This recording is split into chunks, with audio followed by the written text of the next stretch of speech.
Hi, welcome. We'll start in a short moment. It's lunchtime. We'll let people get here. But this is a rather brief webinar, so we'll start shortly for sure.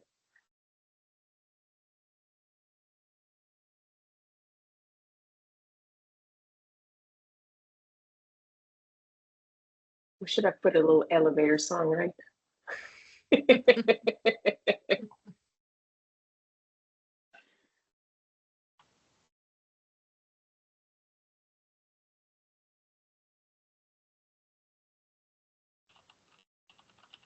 All right.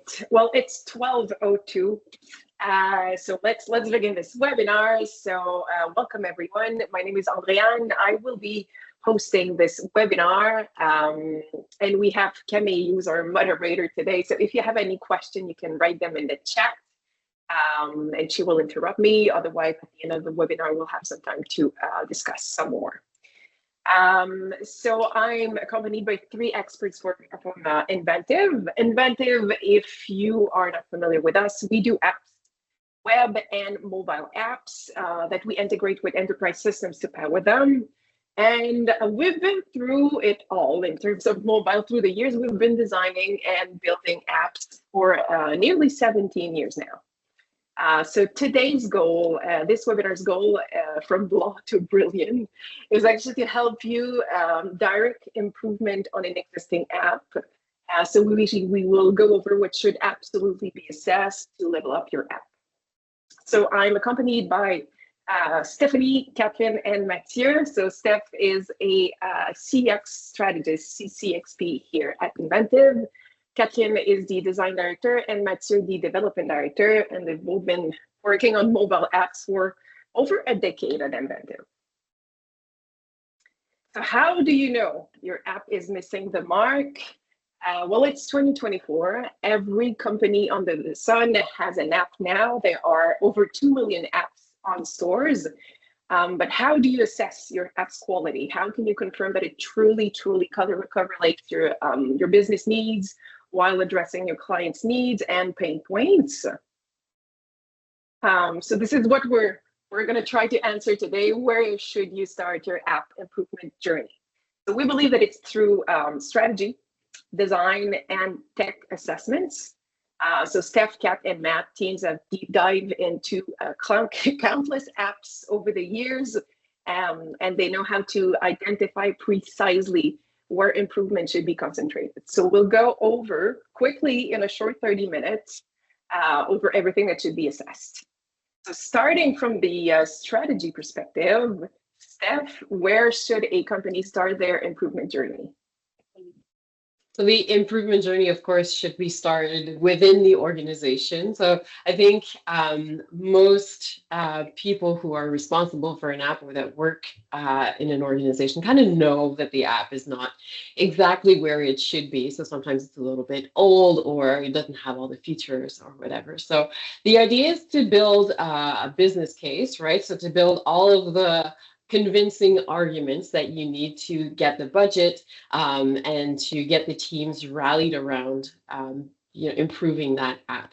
So first of all, it's health check the current situation of the app. So gather all of the data that you have, voice of customer data, technical data, performance data, analytics, and really get a healthy dose of the truth and draw a picture of the current situation. So know exactly where your ducks are to get them in a row.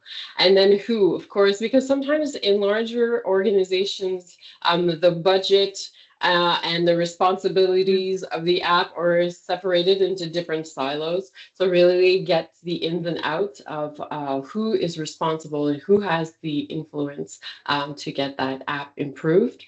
And then, of course, building the argument, right? So auditing, so getting that health check done, making sure that you know all of the issues, building a business case. How much is it going to cost to get to where we are, to where we want to be, and then building a roadmap for those improvements. Perfect. So 1, 2, 3. Yes. Three Easy peasy. steps. Yeah. Good.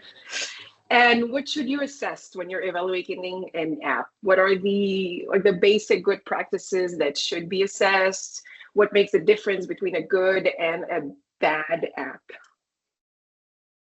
So there's different categories, of course, and we mentioned that we have Matt and Catherine that are here with us, the technical and the user experience side of things. So they boil down to those two aspects mostly.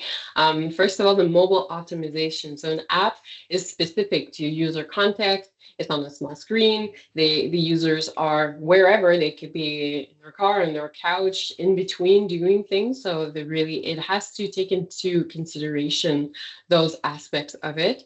There's, like we mentioned, the user experience, taking into consideration how things should be done. So trying to make sure that the user accomplishes tasks easily. The user interface. Of course, we all like apps that are nice looking and that represent the brand. I talked about measure and data. Those are so important on multiple levels.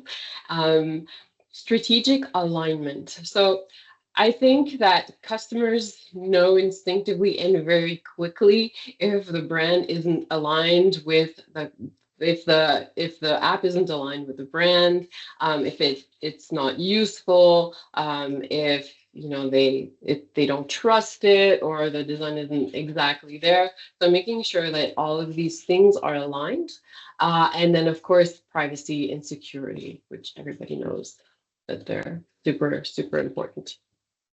Right. So these 6 points, they're valid no matter the app, no matter the business domain, the context, the type of use.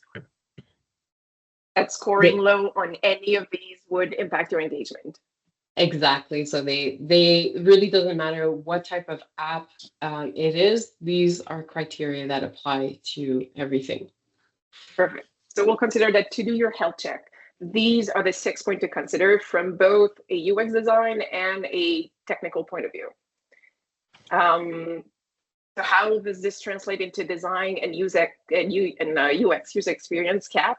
Like design-wise, what do you assess? What makes an app brilliant? Good question, Andréane. There's a lot of factors that could influence your experience in a mobile app. First of all, like Stephanie said, build your app leveraging mobile-specific feature is a really good way to engage your users.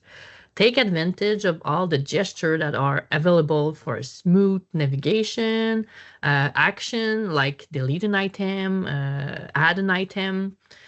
Think about notification in an app, location, using all the camera feature and also the widget. I'm pretty sure you all have used Uber Eats and you can track your food coming to you. That's a great experience. Yeah. It's engaging. I'll track it for 45 minutes. Me too, like every 2 minutes. Oh yeah, it's coming. Another point, design system. That's a big one. I hope you have one. If not, it's never too late to start. It's way more than a brand book. It's a documentation center, maybe. It's documenting all your design choices, and it's a good experience. Will be pleasant to the eye and smooth. The design system that you build will ensure consistency in your overall experience. One point would be the branding. The look and feel need to be in line with your brand, and it's an extension of your brand experience. So it's important to be on pair. Object, that's designing in a way that the user will not lose himself in your app and will always know what he is doing, what he is interacting with. So like a list item, if it's a look and feel in one way, in one page, if you go to another page, it needs to look the same way.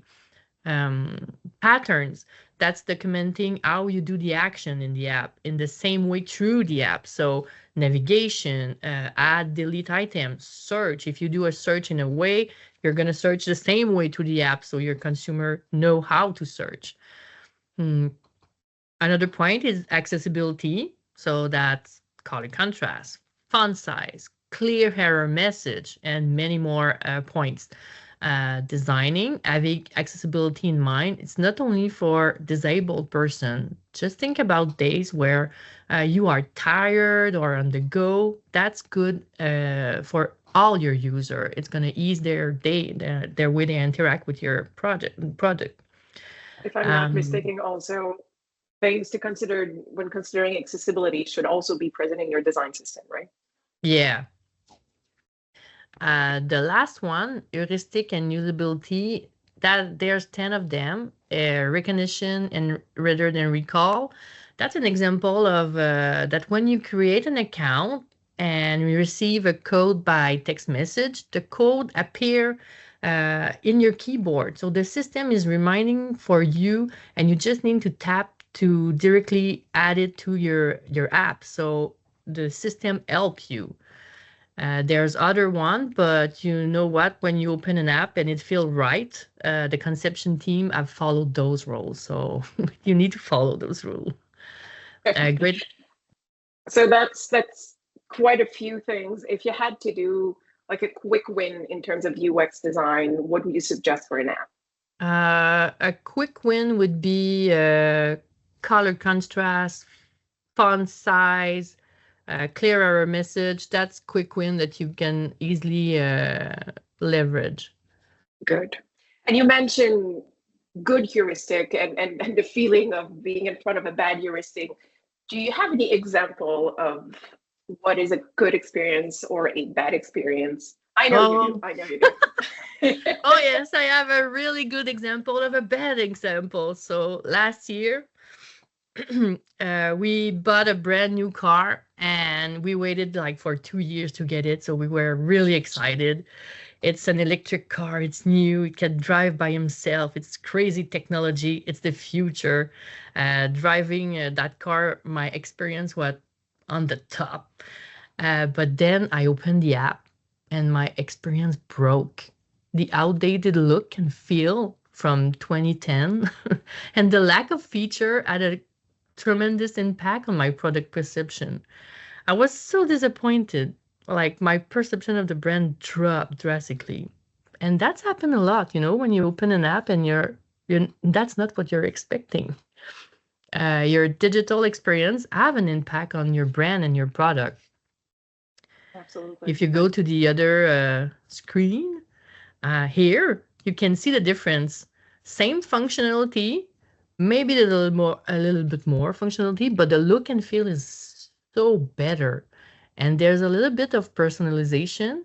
You can pick the car color and it's going to change the background. So that's having a big impact on the client. Lastly, last week, they did my app did an update. So they did a little update for the UI. So it's never too late to start. They're getting there, but not there yet. But still, it's getting step better. by step, it's gonna be better. I still love my car, but I never use the app, and so they lost a way to connect with me in that way. Absolutely. Another example is banking, because I'm pretty sure everyone or have at least one banking account or a investment account. So we blur the screen. It's maybe not the most beautiful, but you can see that the one on the left is lagging in terms of features. So I can only do money transfer. That's it. That's all. And the look and feel is pretty outdated also. The two other example have a better look and feel and a way better experience. You can deposit check, make a budget, have insight. They're keeping me in their app. A great digital experience will attract new consumer and retain your existing customer. But with a bad one, you're going to drive them away to your competitor, because people now shop while also looking for a good digital experience. So absolutely, do your work. So, well, thank you, Kat. So we've seen the UX design point of view. Now, Matt, what would be the technical aspect to assess in order to start elevating an app? Yeah, well, first of all, it's important to know where to focus, and you get that information with your monitoring data or your analytics, but also store reviews, logs that you gather, on your servers or through the application usage. And as Stephanie said earlier, it's important to measure, gather data points, and not only on like which page are the most used, but also on performance indicators like startup time, loading times, API response times on different pages or different sections of the application. If you don't have those performance indicators, it's not too late. You can look into Firebase performance monitoring, for example. There's plenty of other tools that you can quickly integrate in your app and start getting data. For crashes, there's tools like Firebase Crashlytics that obviously are uh, more known, and those are critical to kind of guide you where to focus your efforts on the technical side of things. So that would be a quick fix to start building the technical point of view to elevate the app. Yes, it's a easy place to get started, definitely. Tools are already kind of doing most of the work for you, so it's just a matter of integrating it. And then one special aspect of mobile development is that Apple and Google act as gatekeepers for your technical debt and your general compliance or privacy concerns. For example, Apple requires that all app updates use the latest iOS version SDK uh, within 8 months of its release. So the new iOS releases in fall. So towards end of spring, you need to have your application updated. Otherwise, it will just refuse your updates on the store. It will deny your updates and tell you to update your code. Google has a 1 year instead of 8 months but the same principle.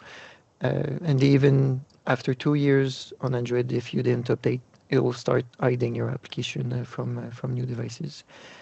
Every year, also the stores add more requirements, or they change the way some permissions or things work. Like we've seen recently about privacy, so being able to um, share your location with the app only one time instead of all the time.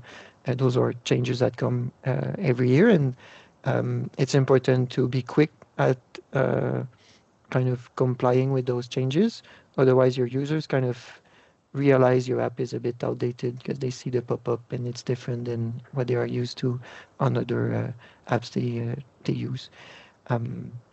So yeah. Yeah, and I just want to confirm what you said, that so if your app is not updated within 6 months to 2 years, it could be hidden on the stores, so App Store and Google Play, and you would not be able to acquire new customers. Yeah, so we can see on the next slide, we've put a kind of a timeline of the Android example. So after the first year of your last app update, you need to have uh, usually August 31st. It can change every year, but for the 5 years or so, it's October 31st. You need to have the latest version in your code for any new update to be accepted by the store. And if after 2 years you didn't update to the latest SDKs, you'll start to be hidden on new devices. So someone with a new phone that will search for your app will not see your app Okay. on the store if they are running the That's latest scary. Android. Considering that people change phones more and more often, like every 2-3 years, I think now. Okay, that's pretty scary. It needs to be updated. Yes, And if definitely. we deep dive a bit more into technical aspect, is there a way for development teams to generate more value for their users? Yes, my recommendation is always to look into everything you can automate. Saves a lot of time, and investing in deployment pipelines like the one you see on the screen is super valuable. Here we can see we generate builds for iOS and Android uh, for every environment, and it's all automatic. So and deployed internally and eventually to the stores also. So everything is automated. There's no place for like a manual error, things like that. And also you save time on a daily basis if you if you have a QA team that wants to test your app every day, then instead of manually preparing things every day, then you have this that goes off automatically. And so I recommend looking into GitHub Actions, Azure Pipelines, or other similar products if you haven't already, and start small. Then, as you realize, kind of, and you convince yourselves of the value and efficiency you gained, and you can start adding more and more things like running tests or security and everything on it. Yeah, you mentioned security. So, well, apart from automation that you just mentioned, is there ways to improve privacy and security? Yeah, definitely the aspect that's really important, as we mentioned a little bit with earlier with mobile specific or mobile optimizations, is to combine security with user experience. So the platform offers like biometry APIs, Face ID, shortcuts, things like that, and also making sure your app plays well with password managers is a great way to offer a secure experience that's also quite convenient for the users and probably even quicker to log in using Face ID than to do it manually with a password. And also to follow up from the slide before, you can automate a lot of security scans or checks in your setup, in your pipelines by using tools like ModSF, which is a framework that scans for mobile vulnerabilities in your code, or supply chain scans, vulnerability scans, which look into known vulnerabilities that are in open source libraries that you're looking at. So you can use products like Sneak, our premium offering, but there's a couple options available to you. And also, cybersecurity is really imperative to every app, so it's important that development teams turn to experts for security audits periodically. So the frequency will probably depend on your business domain, but every app would benefit from one. There's no app that doesn't need to be secure. Yeah. Well, not only apps, any solution you have should be audited by an expert, especially if it connects to your app. There's Yeah, plenty of definitely. It's not entryways. just the app, it's like the cloud infrastructure and system that interacts with. Exactly. Well, thank you, Matt. So we've seen how to do a health check of your app and what to assess from a UX design and from a technical point of view. If there's one key takeaway, is that it's never too late to start. So you can assess the tech aspect and the design aspect. Right now, you can start right away, and it can really easily guide you towards quick fixes. And quick fixes are a good start to rate your client engagement. If you need to push it further, you have a QR code on the screen. Camille will also put it in the chat, and we'll send it via email if need be. We've built the Inventive app quality scores. So it can act as the health check that Stephanie mentioned earlier. And it's just a few questions in a few minutes. It really shows you the good, the bad, and potentially the ugly of your app. And it can really help you guide you towards a roadmap for improvement. And of course, if you need any further help, Inventive's always here. We can help. Thank you. Have a great day. Thank you. Bye.